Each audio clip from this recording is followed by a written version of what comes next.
Hello everyone, Eric Watson here, freelance writer, player of games, writer of words, recorder of videos, and tabletop role-playing aficionado. Welcome to my weekly behind-the-scenes DM-only live stream, Crafting Annihilation, which I build, write, and prepare for our next session of Tomb of Annihilation.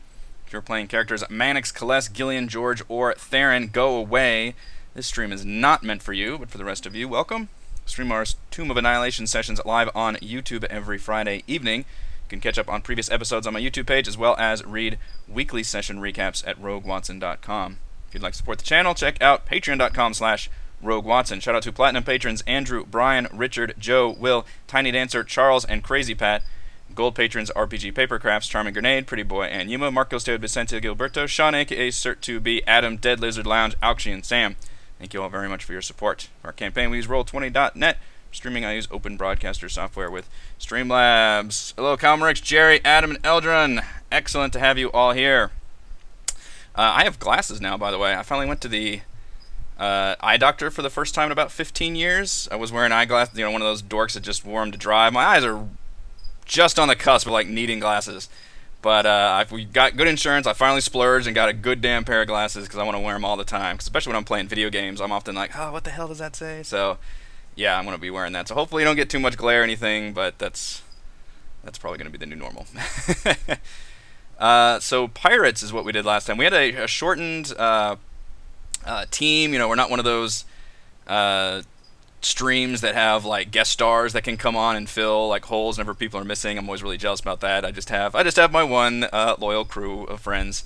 So when we have missing players, we're just kind of missing those players. Thankfully, I have determined that it is way more fun for everyone involved instead of the DM trying to handle missing players. Because typically, obviously the DM's handling all the enemies, but usually we have NPCs as well. So I will let just the players handle those missing players. And I think that ends up working out really well and gives players some additional things to do. Which, speaking of which, I need to turn off that access so that players cannot just see. Did they change this UI a little bit? It looks a little bit different. Because otherwise they'll be able to see their character sheets and things, so we can turn that off. But I think that worked out pretty well. Obviously you don't get the part where the players get to roleplay things. I would have loved to have been able to actually shake down Theron and seen how he would have reacted if he would have blown everything. Kales does not do it. But otherwise, everybody did a pretty good job. It's a shame, too, because I don't think Gillian's ever had a chance to actually use her sleep spell very well. And Mannix ended up using it very, very effectively in this pirate battle.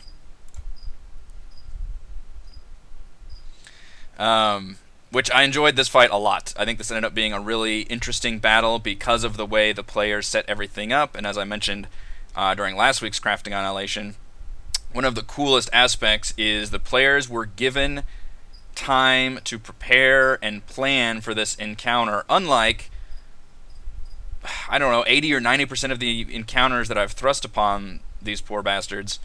It's been a lot of just, here's this next jungle encounter kind of a thing. Whereas this one, they saw the pirate ship coming. They kind of knew what was going to happen. It wasn't going to be an immediately hostile encounter. They had a lot of forewarning. The only thing they didn't know was exactly the makeup of the pirate crew, which I thought that was a neat way of Mannix using that charm of divination, which, of course, I had completely forgotten about and had no idea how to roleplay, so that was totally off the cuff that I did that for him. But he literally asked us, is this the right play? And it pretty much was. That's kind of what I expected them to do, which is draw the pirates in and then launch a cool surprise attack. And the neat part here is they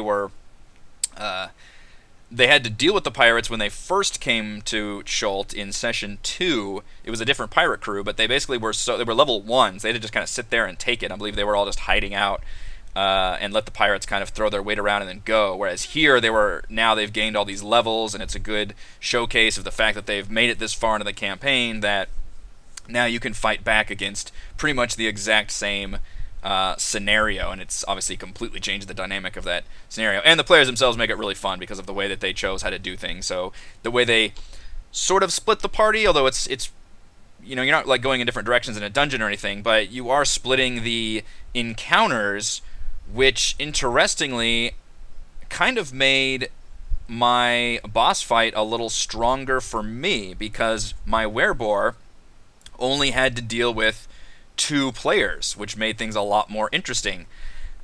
it was the captain and the two thug stat blocks went down in the lower level, and Kaless, of course, did that giant, like, 30-point damage attack. And if you notice on the stream, I completely forgot for a hot second that lycanthropes are, hello, Sean, immune to any non-magical attack. I literally just figured, I was plugging those numbers in, and then I think I looked at the sheet and went, oh, by the way, this actually does nothing. That was the one surprise that they didn't see coming, and it was a fun little wrinkle. It's like, oh, this pirate is and I teased that with the divination thing. I told him that the pirate is not quite what they seem, and he had his detect magic on. I don't think lycanthropy counts as magic in terms of a magical spell or effect, so I didn't have him detect anything. Instead, it's just I don't know what it would be equivalent of. I guess maybe if you can detect disease, you'd be able to detect lycanthropy. I'm not sure. It's just some kind of affliction. But he transformed into a werebore. One thing I definitely change, and I think I'm going to change this going forward, is I'm not going to have the actual shape changing take up a whole action, because the action economy is such a big deal in D&D, and for me at least, I imagine most DMs, you don't get a whole lot of time with your enemies. You just don't. Like, all your enemies are on a timer. Hit points are just a timer. How long are they going to last? And most of them are only going to get off so many attacks, unless you have just a super powerful boss fight behind a wall, behind a wall or something. But so anything that takes up an action is a big damn deal. And if you have him spend an entire action just transforming, that's really lame. He's not doing anything. So I just had him transform and then attack, which I don't think that upsets his balance too terribly much. It's just the equivalent of, like, oh, he transformed before combat happened or something like that. So I think that's a pretty easy change to make, is that he can just transform as either a bonus action or a free action or something. Because I think that is just a cool effect to have him immediately transform into a werebore and then go ham on this crew on the bottom, which I couldn't ever hit Kaless. She's got a freaking, 18 AC. Like, rogues are already kind of hard to hit with their uncanny dodge and everything, but she's got this insane, like, armor class, which is hard as hell for me to hit. Of course, I beat up on Mannix, almost took him down, and almost inflicted him with lycanthropy, which would have been absolutely delightful and fascinating. I would have spent a lot of time in Crafting Annihilation probably talking about how to balance all that, and there are some good advice on having player character lycanthropy, but instead we don't have to worry about it, because we just had the one and I figured I'd only have like one chance on somebody if it was ever going to happen, because again, you just don't have that much time. What really ended up changing this fight's dynamic quite a bit is the two major debuffs that the players used with their two daggers. Mannix flashed his Silverlight dagger, which blinded both the thugs, which meant basically disadvantage. And even though I got to repeat the saving throw every round, I think they failed for like 3 rounds in a row. They're basically permanently blinded for this encounter, which means disadvantage, which is a big debuff. And then, of course, Kaless poisoning the werebore did the same thing, gave him disadvantage, and I don't believe that one actually allows another saving throw. It just lasts for like a minute. So they effectively really shut this. We're able to debuff my forces, because otherwise I think that would have been a big damn deal, because you've got, whenever you're balancing an encounter, you never think to, or at least I never think to balance for like half the party. You're always balancing, assuming the party is fighting this group of enemies. But if you want to like break it down, it was really 2 PCs, I guess, plus the NPCs. There was Hugh, and at some point the veteran came out with his crossbow. Which Hugh is probably, I don't know what he's equivalent of, maybe level 3 fighter or something. But that's a way different balance. But the fact that they debuffed them very effectively kind of turned it more in their favor, which was interesting. Although, as I said, Mannix still came very close to going down. And because Kaless actually spent some potions on the veteran, I did have him join the fight. I think I waited like a round or 2, but I did have him join the fight eventually. And on the other side of things, this is really like a 3-way battle, because you had this below deck battle, you had a brief battle on the actual deck, which I think there was just the one pirate here who I thought I would be able to kill this red shirt, but he was never able to. That stupid frog, I don't know why, but whenever I'm controlling that frog, which I guess I could let Mannix do it, whenever I control the frog, I roll really well for some reason and just nail all the enemies, which is annoying for me, because like I want to save those rolls for attacking the players and not with the allied NPCs. So that was somewhat irksome. And then Theron jumped across here, managed to beat it. So the ballistas was something I got from the Ghosts of Saltmarsh They had rules for these mounted bullet, which I picture those, giant, like, what do they call them? They had, the Game of Thrones giant ass. I don't know if the word is ballista or what, the scorpion launchers or something. These giant mounted crossbows um, that the pirates could use that made them a lot stronger. So they weren't using their regular crossbow. Instead, it was a 1d. It was a +6 to hit with a 3d10 damage, which is pretty scary. I had it ruled. I think it took 2 per ballista shot to actually operate one effectively, but I had plenty of numbers to do that with. And they were able to get a couple of those off, which was pretty nasty. I think I shot the Theron bear a couple times, which, I mean, who cares? He's got hit points. And Gillian actually came pretty low on, got pretty low on health, so I thought that went out pretty well. And really, everybody got injured in this fight, which is, satisfying for me, I think. But Mannix played Gillian remarkably well, considering I don't know how often he's actually seen her character sheet, but he was immediately firing off all these effective sleep spells. And sleep is very, very good here. Very good here, because bandits have, 10, like on average 10 hit points, and for some reason I rolled exceptionally bad on their hit points. So one sleep spell would knock out like 2 or 3 of these pirate stat blocks, which was incredibly devastating for me. And good for the players. And then, of course, George's hysterical way of completely focusing on the spellcaster, because one thing that every party knows, they metagame this somewhat, but I think, actual adventurers would know this as well, is you need to eliminate the spellcaster. And that's something, as a DM, your enemies should obviously try to do too, is eliminate the PC spellcaster if they can. Go for the backline. George was hysterical for this fight, just literally using that vine, and he's used that vine sword so well. This has been, if I can pat myself on the back for something, giving him this vine sword has been incredible. Like, he's done so many really fun, inventive things with it that I, as a DM, and even me as a player, would not even think to do. It's just been absolutely hysterical in the best way possible. It's been an amazing weapon for him to have. It's been awesome. So I love that he uses it. He uses it so well. Just the visualization he creates. He often thinks outside the box when it comes to the battlefield. He's the antithesis of the player who just runs up and hits somebody. He's always coming up with some kind of extra visual flair or scheme to doing something. And yeah, a lot of times he'll try and get, obviously advantage or something to do that, but there'll be cases like this where he does something completely outlandish but cool, where I have to award inspiration because it's just so freaking hysterical, where he does the shoes over the power line thing, and they end up swinging together and stabbing her as they go. That was amazing. So, and that was a thing I did, is before the captain went below deck, I had the druid cast Barkskin on him, which made the werebore a lot stronger, because as strong as he is, he has garbage AC. He's got only 11 armor class, which is horrible. I mean, everything's hitting that.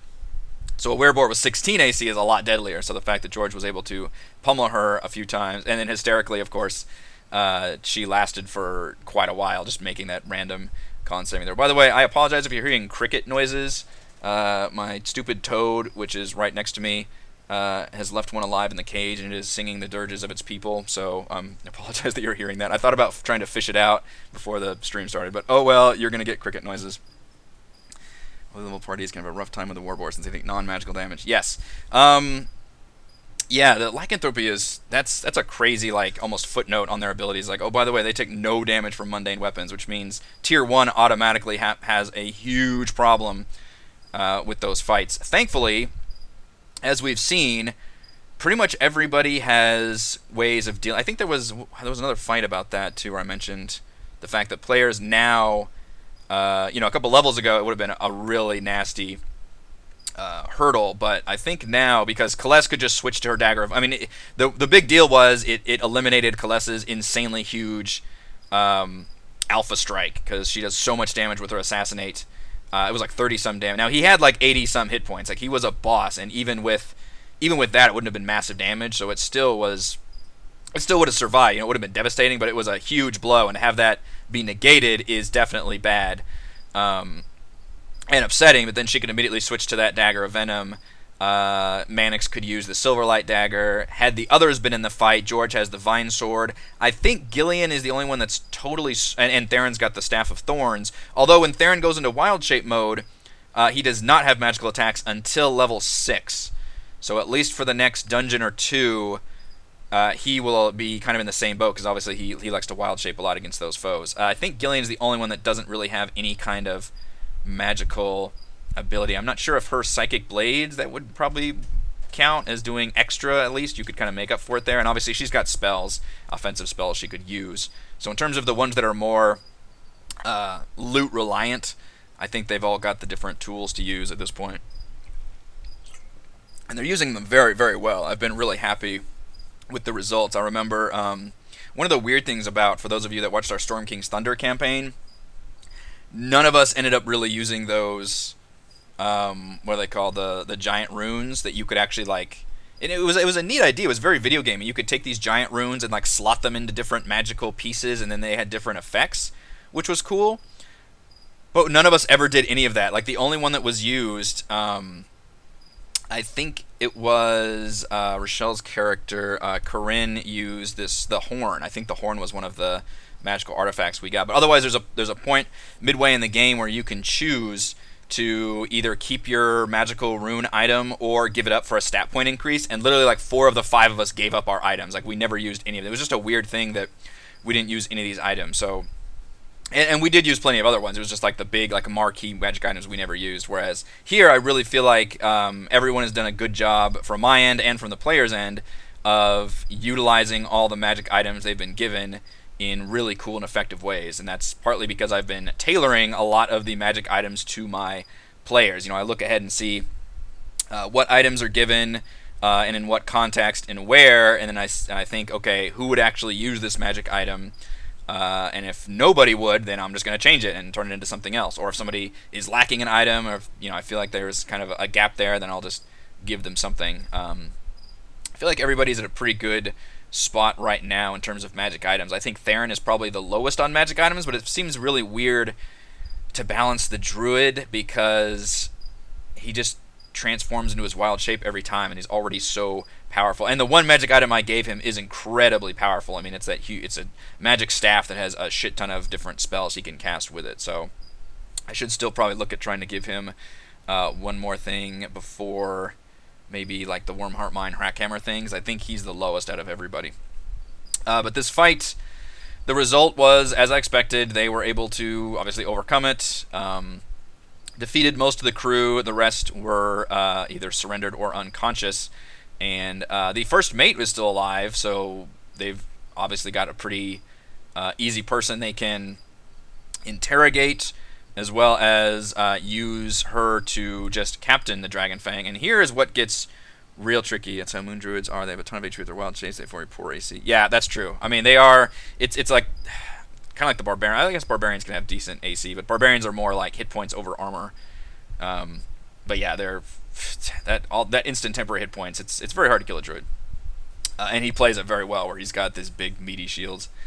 It's going to be really tricky for me to plan for tomorrow's session, because the players can do a number of things to get to Jakka Anchorage, and the choices they make, the paths they end up taking, could drastically change how things play out. So I'm going to try to plan for as many various scenarios as I can, but I'm leery about obviously over-planning as well, because I don't want to necessarily railroad them in any one direction, other than the fact that their goal should be to make it to Jakka Anchorage and defeat the pirates. I should remind them their overall goal, which is the actual active quest here, is to capture the pirate ships, and ideally, well, I guess I should have mentioned that before because they already killed one, didn't they? They get a bonus 500 gold for the capture of each pirate captain. So, you know, maybe they can take his head or something, because I think I forget how they actually killed the werebore, if I mentioned that or something, or if they'd even try to keep him alive. I guess I should have retroactively mentioned that. I forgot that was a side quest, but I know that the capture of each pirate ship is worth 2,000 gold to the Port Nyanzaru Harbor Master Zindar. So that is a huge payout, which, between you and me, players probably aren't going to see this campaign because the port is now closed. So it's just kind of a like future investment, I guess you could think of. Like after you win the campaign, then you can either, you know, have a ship God, then we could like transition into Ghosts of Saltmarsh or something. That could be interesting. Or they can trade these ships into to Port Nyanzaru and then get a huge payout and then retire with that or something. But their goal will be to capture the pirate ships. They've already captured one. They've got the Dragon Fang. It is theirs essentially. The pirates obviously would not want to sail into Port Nyanzaru, so the players would have to do some interesting charisma checks to do that. But that's not, again, probably not in the scope of this campaign because I've already told them they really can't go back to Port Nyanzaru at this point. So they're just going to have access to this ship. Now, importantly, what this ship does is it could grant them easier access to Jakka Anchorage, because Jakka Anchorage, the home base of the pirates, is guarded by another pirate ship, and that pirate ship is, I believe, fires upon, attacks anybody any ship that sails within visual distance of the anchorage is attacked and chased if necessary. So if the players show up in the Brazen Pegasus, it will basically lead them to another pirate battle, but this one will involve a naval fight because that one will start off hostile and will just try to actively sink the ship. So that would be the worst choice the players could make, is just to remain on the Brazen Pegasus and then take the Brazen Pegasus into Jakka Anchorage because they will be attacked and the Brazen Pegasus is terribly outgunned for that. The other option is they take the Dragon Fang. They take the pirate ship that they have commandeered, and they sail that into Jakka Anchorage. Now, the pirate ship is still anchored like within, I think, literally feet. In fact, it's on the map. Let's go ahead and switch to that map. Yeah, literally you can see how close it is. Like it's literally like parked right outside of the cliff. Like here you can see the dashed line is like the overhanging cliff that this is tucked under.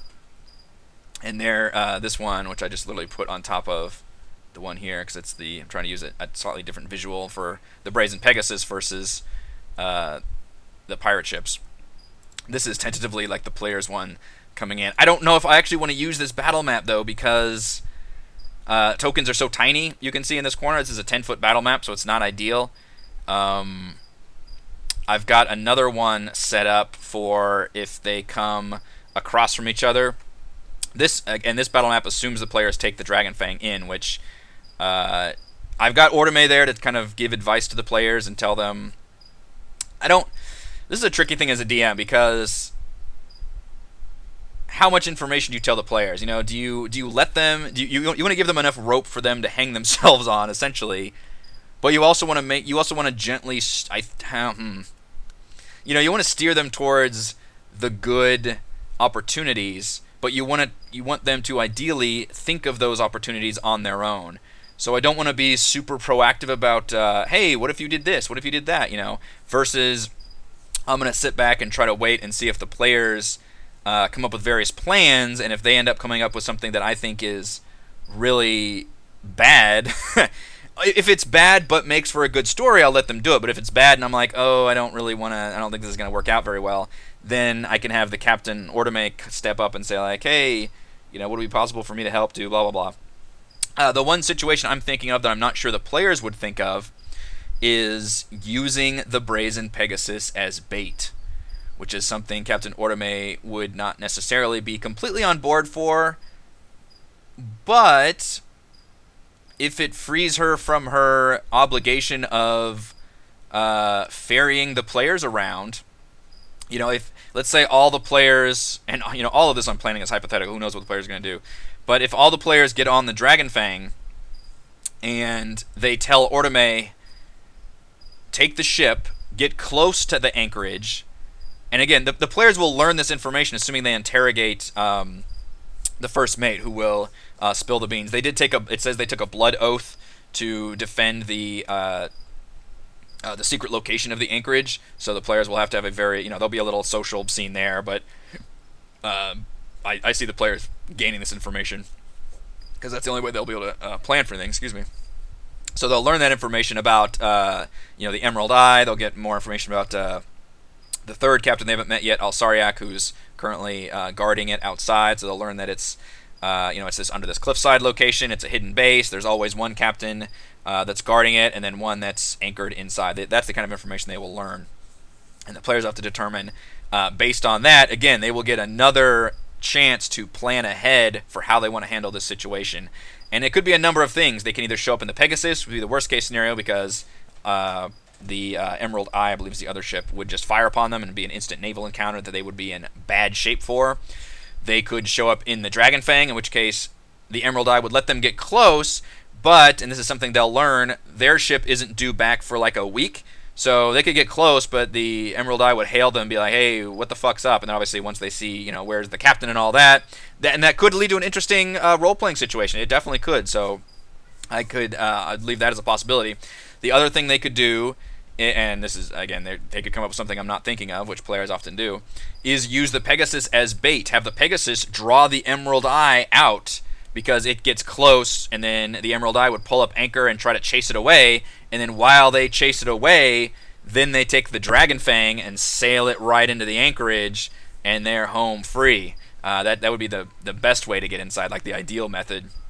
If I was like designing a quest tree line in a video game, that would be like, here's the best case scenario that the players can do that would end up getting inside without any combat or any social encounter whatsoever. Now, the caveat is they basically lose access to the Pegasus at that point, and that could create a really fun situation where once the players deal with the Anchorage, they can come out, and then I could create some kind of situation where the Emerald Eye has destroyed the Pegasus, or is in the process of destroying it, and then the players, after they deal with the Anchorage, have to come out and essentially rescue Ortome from her like sinking ship and make this like a big, a whole like shipwreck kind of scenario. So I think that could, an example of leading to another cool situation, actually destroy the Pegasus, which would be fascinating, because they know that they eventually want to capture the Emerald Eye. Which are the captains they talked to with the Seeing Stone? I believe it was Alceriac they talked to. Lumpy, that's a good point. I think it was only like a one line from each that they talked to, but I believe it is the captain of the Emerald Eye, who's literally got like the gem embedded in his eye socket, that they spoke to. I don't know if they learned anything specific, but he would have the other half of that Sending Stone. With Roka had the first half of it. I don't know if they would... We'll have to think about that story connotation. So what I was planning on having here is Roka did go out on a ship. They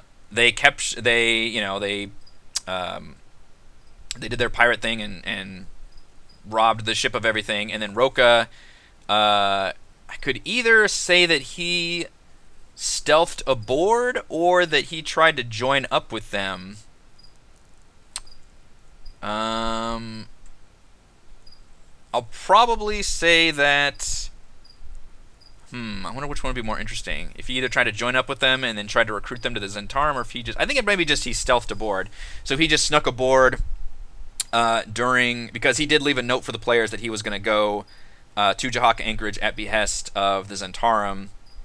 Basically try to get more information, as well as figuring out where their base was, because that is knowledge. Zentarum work through knowledge, and having the location of the base would be extremely good. So his idea was just to go there, figure out where the base was, and then go back out on the next pirate ship and just keep trying to stealthily keep away as a stowaway.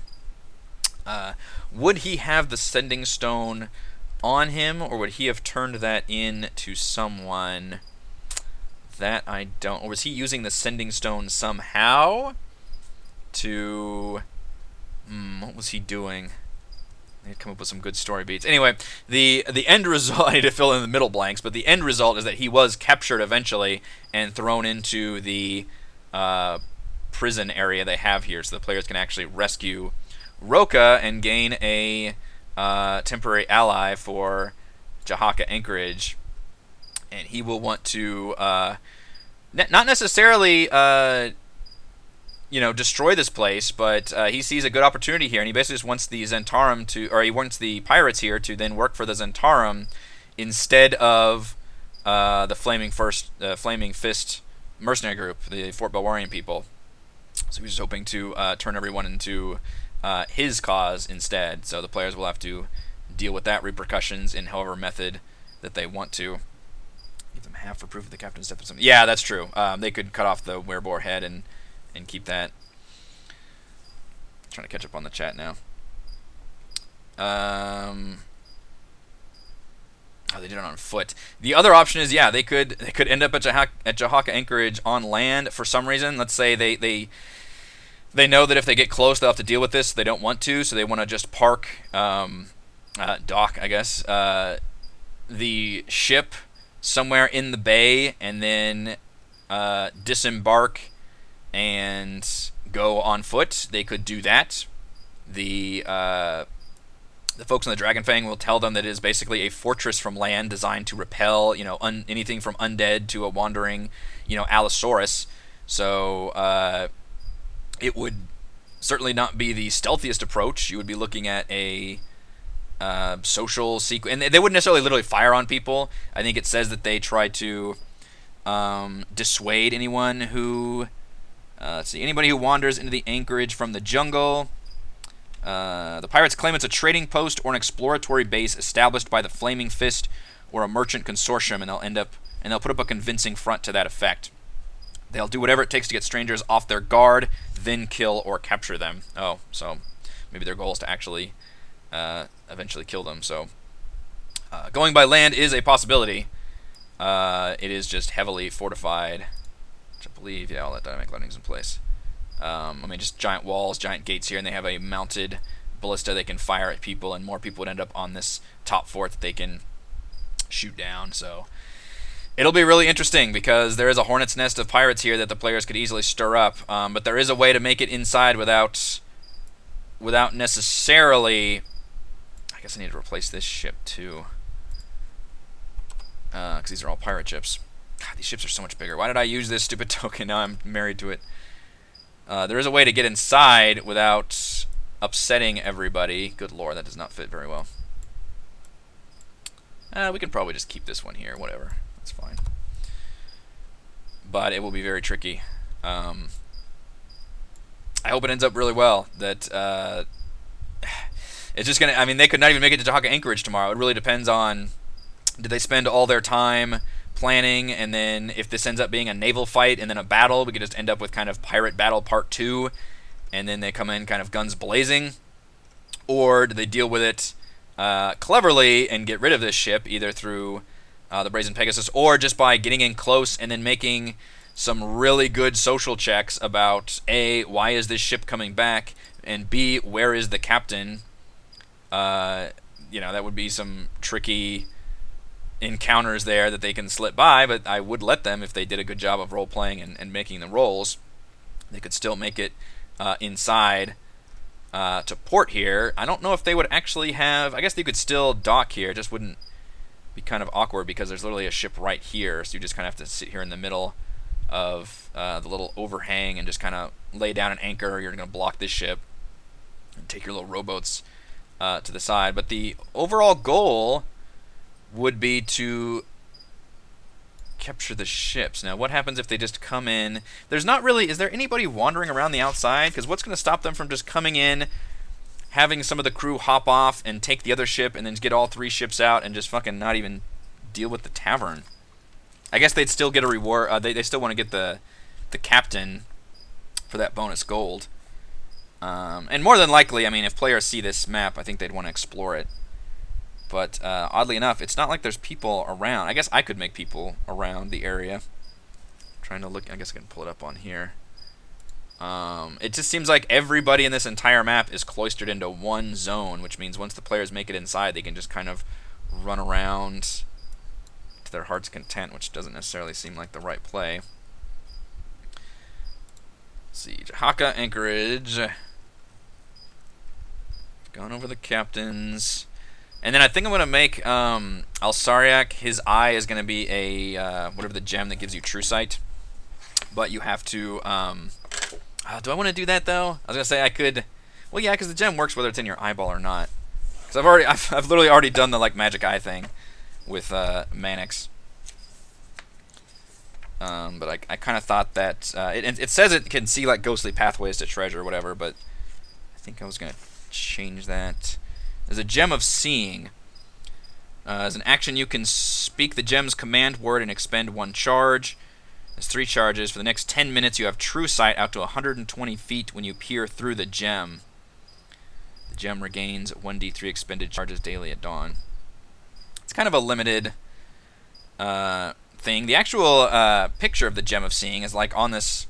It's like one of those like eyeglasses on a thing.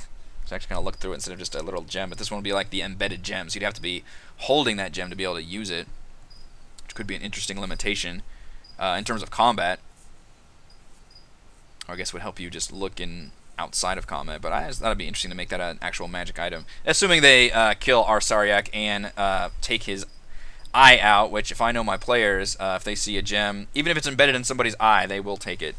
Who doesn't like at a crow's nest or a watchtower lookout? I mean, there's definitely a lookout on here, which I guess it mentions that the watchtower can actually see everybody. I just fucking X'd out of that, didn't I? Damn it.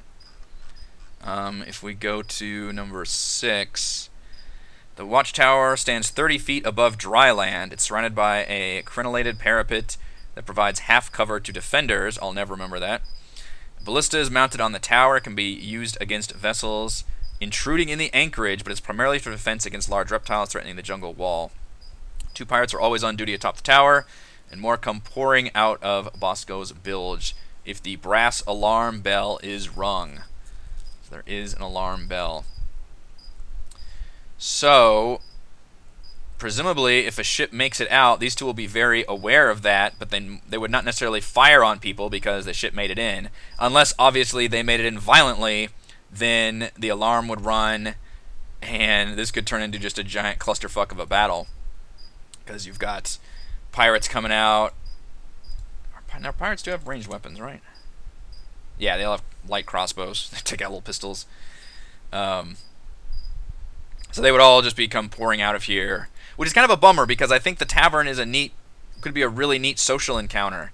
So I would like to steer the players, if possible, to not coming in guns blazing, but instead coming in as cleverly as possible, because I would love that scene of them coming in, with the classic like Wild West saloon. Everybody turns around and faces them, and they have to deal with a really interesting social encounter with a area that's obviously brimming with hostilities and could turn into a giant bar fight, which probably will, but at least open up with a really interesting social encounter, because we haven't had something like that in this campaign yet, and I don't think there's going to be another one that's set up like this in the campaign. So the worst case scenario for me as a DM, the least interesting from a story standpoint, is if they come in violently. They come in and just destroy the Emerald Eye, and march in here, and immediately everybody's, the bell's getting rung and people are firing on them and everything else. So that would be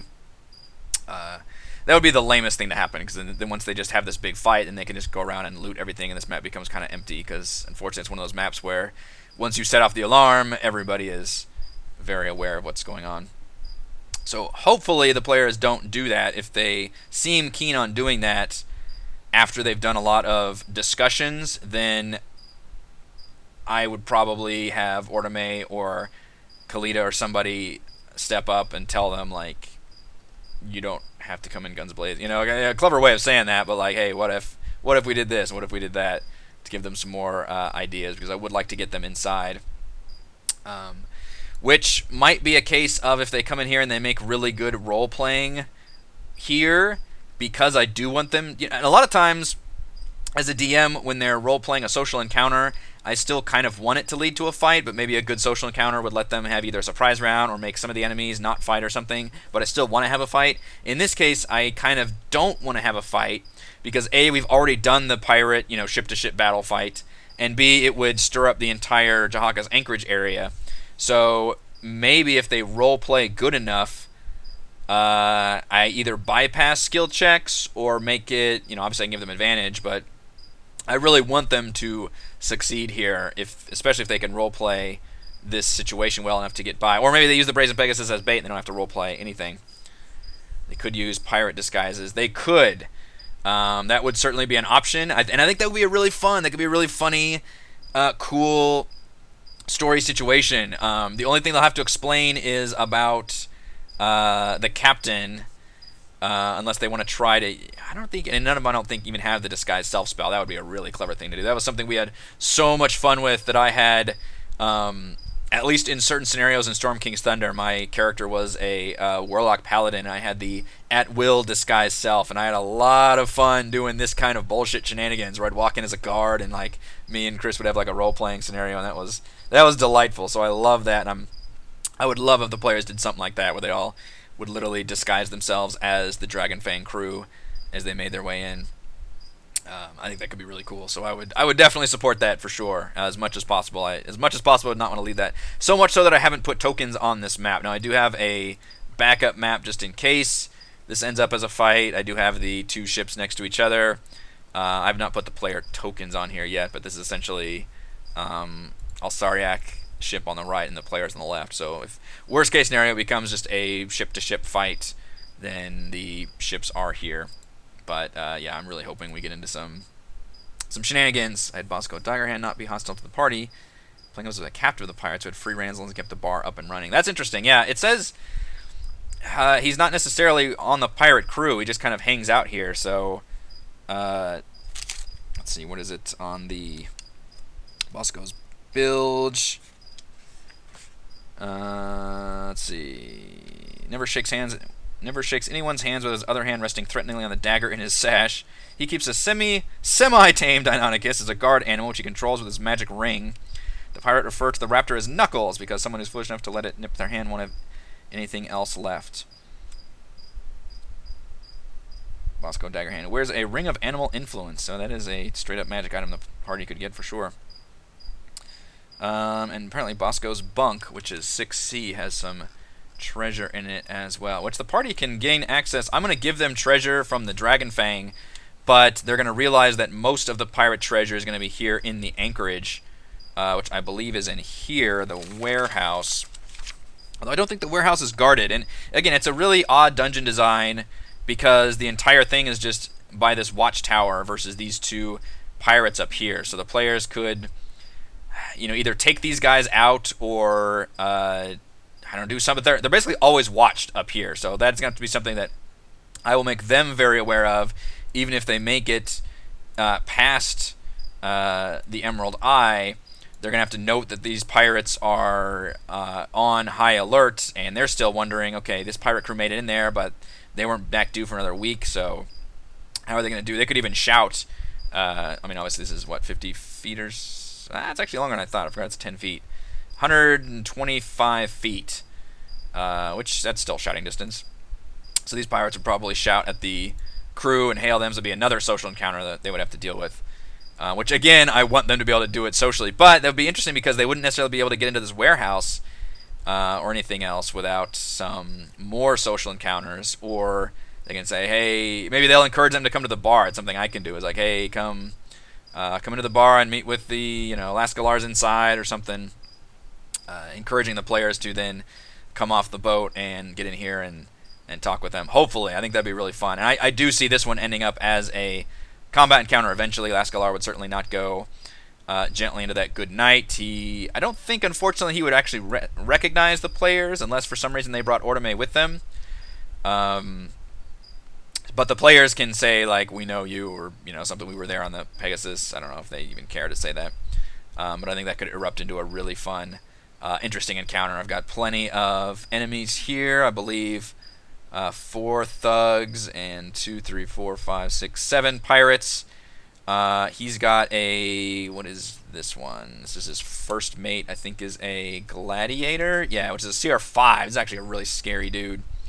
AC 16, over 100 hit points, and has all kinds of good moves.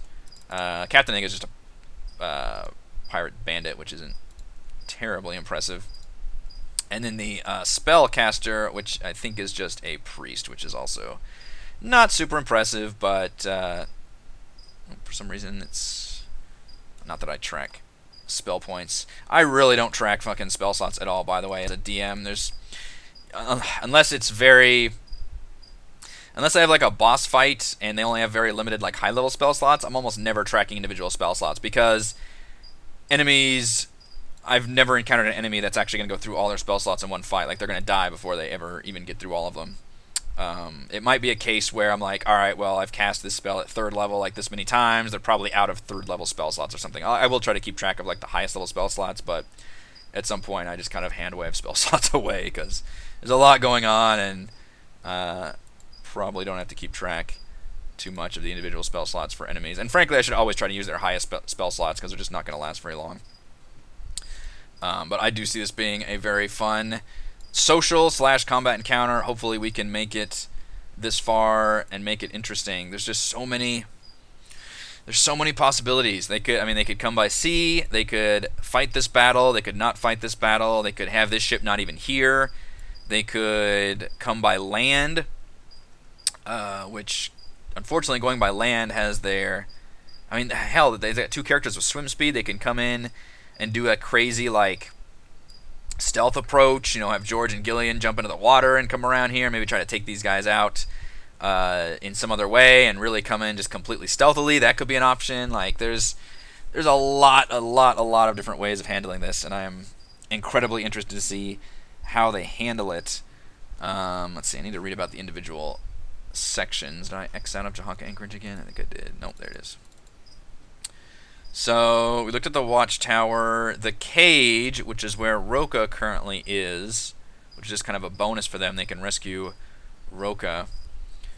High waves sometimes wash into the chamber, soaking everyone, leaving puddles on the floor. So it is level with the water. Then this looked like, for some reason, the art style made it look like it was up on a cliff, but it looks like it is not. I think it's just right next to the water.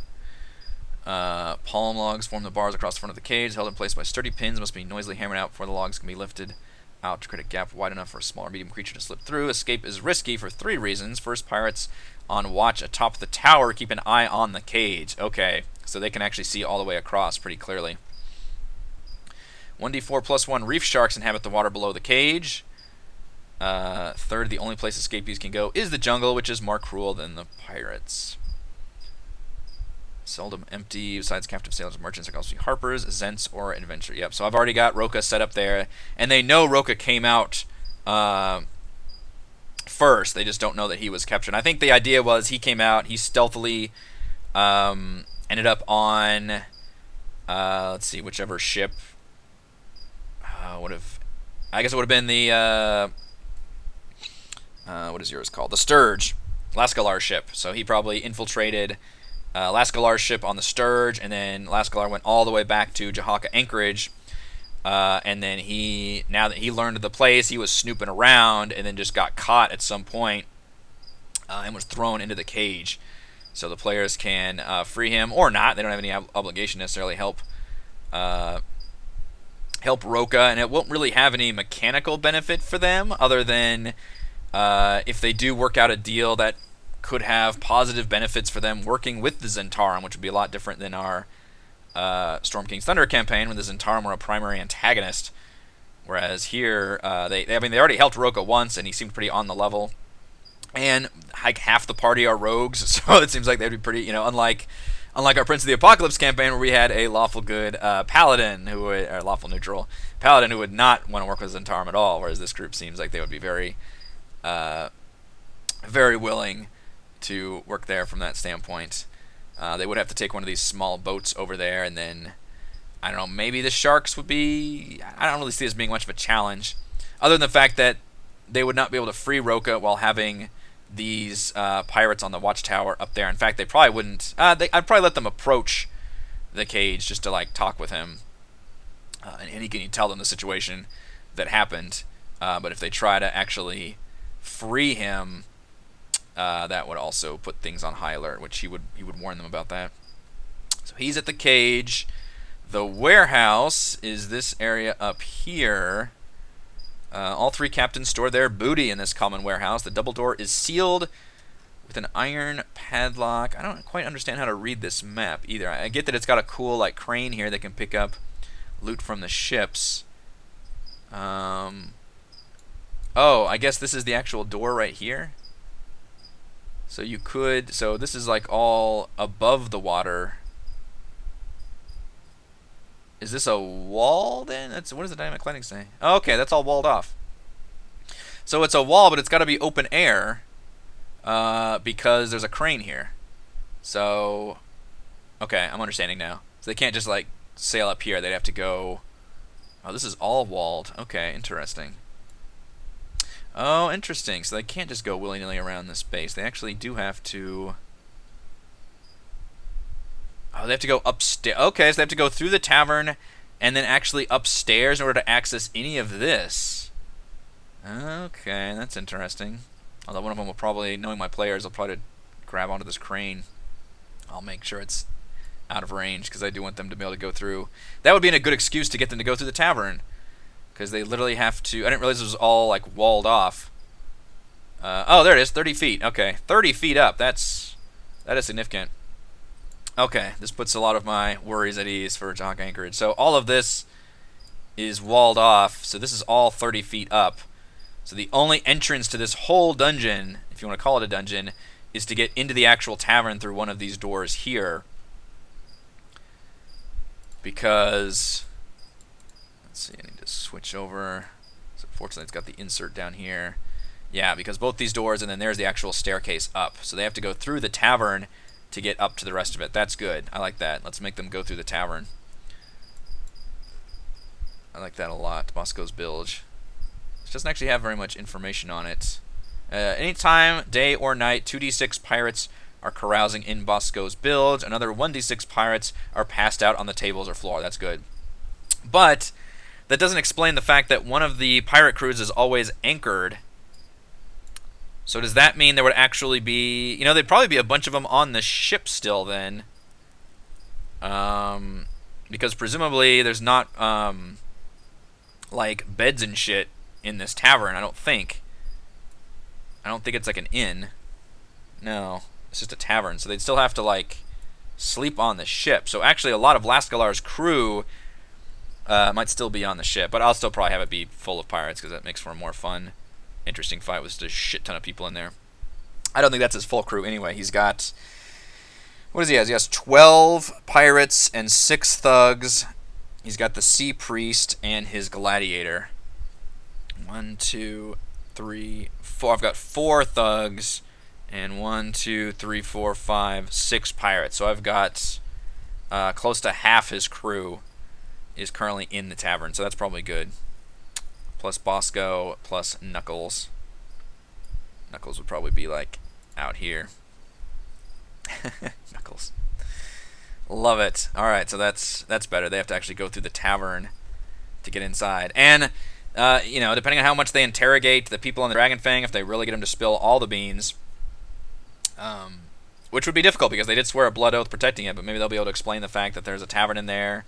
You know, there's a warehouse where they keep all their goods, but you have to go through the tavern first and just really let them get a lay of the land, as they really haven't had too much of that this campaign where they can plan too far ahead for an entire dungeon like this. Let's see, what else is there? There's a kitchen, okay. Door to the kitchen is closed to keep Knuckles from raiding the pantry. That's that's a great piece of random information.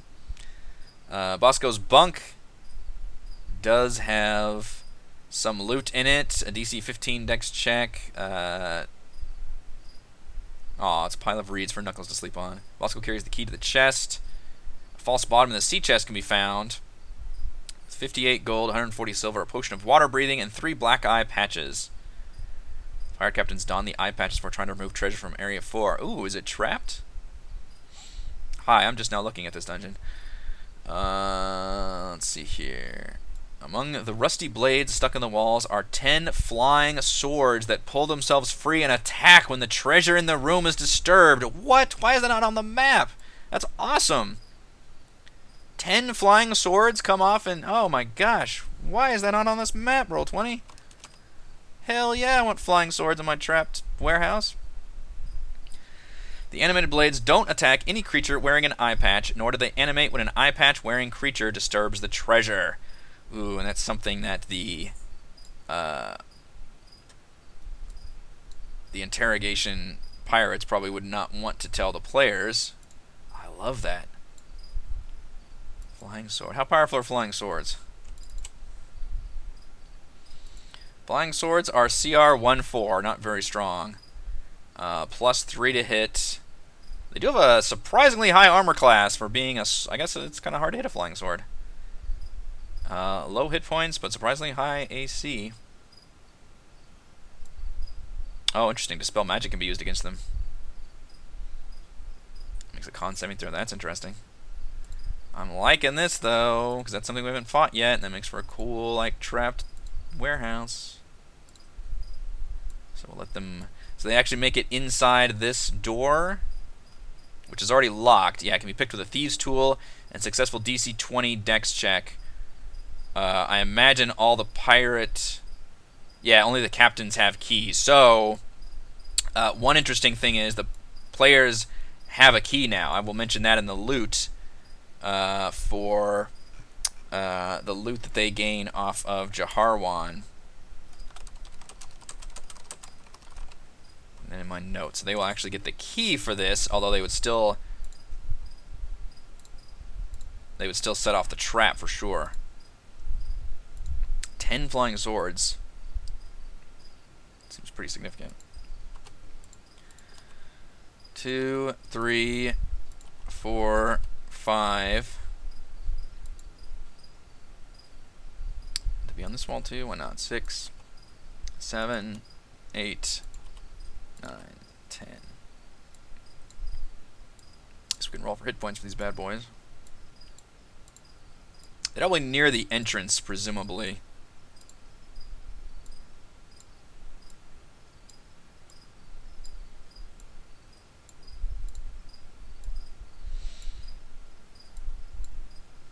Move them a little bit over here. I love it. Alright, and you guys have 5d6. Prepare for a lot of 5d6 rolls. 2, 3, 4, 5, 6, 7, 8, 9, 10. I should have really made it. They overlap the bottom, but oh well. You can change bar location. I think bottom overlapping looks the best, but I have to recopy and paste, I believe. Yeah, I like how that looks. That takes up a lot less room. Even on the standard mode, it still looks fine. Unfortunately, I think you have to do that with every individual token, and the ones that are already placed, I'm not going to bother going through and changing those. 3, 4, 5. Alright. You are an 18. Really not a whole lot of difference here with this few amount of hit points. Oops. But I like rolling for hit points. 13. I guess the difference between a 13 and a 20 is another round. Oops. 19. And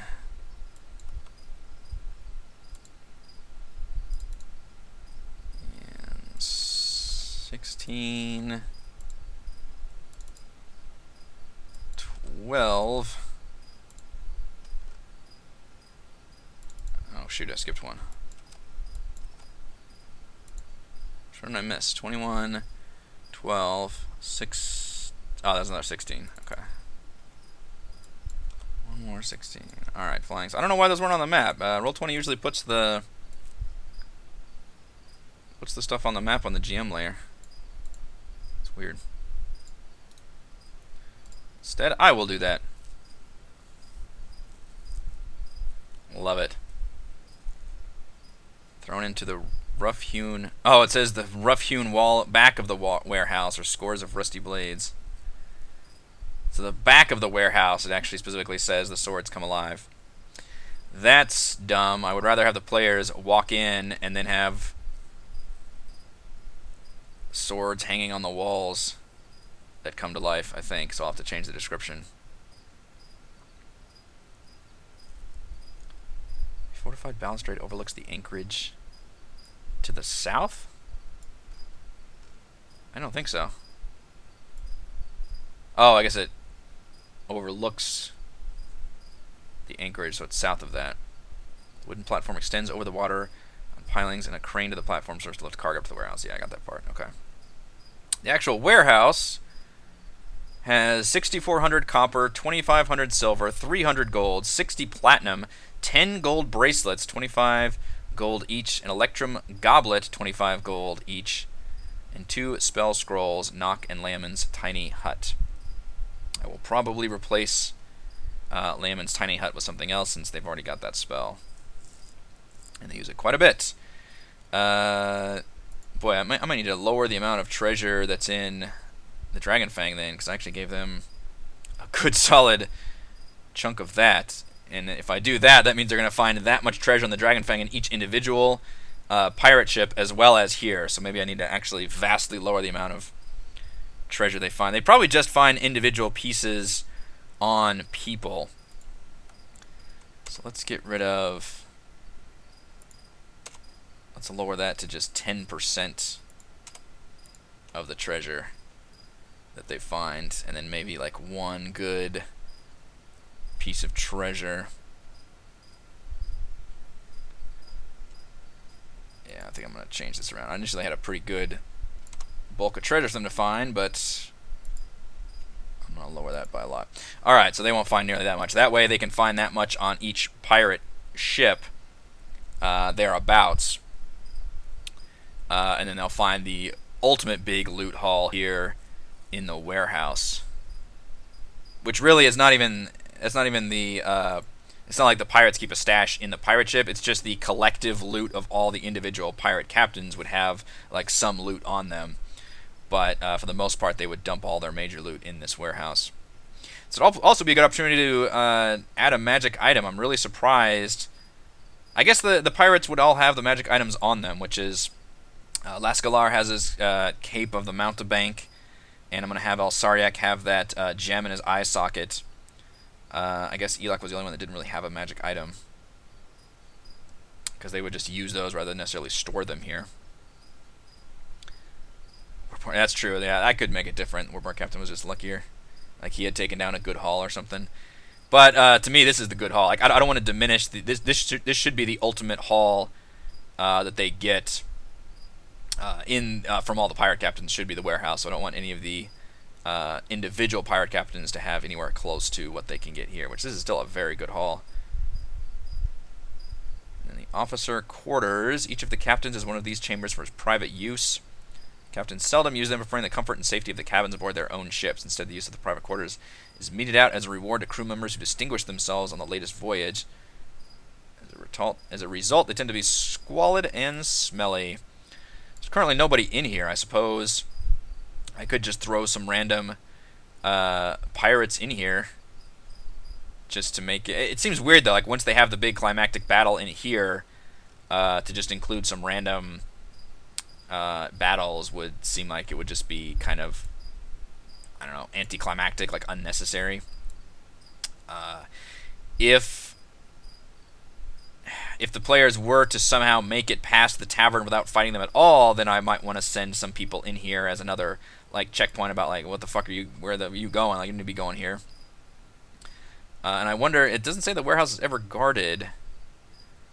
I guess that's because these guys over here can just see everything. They wouldn't actually have like posted guards sitting here. Move these out of the way.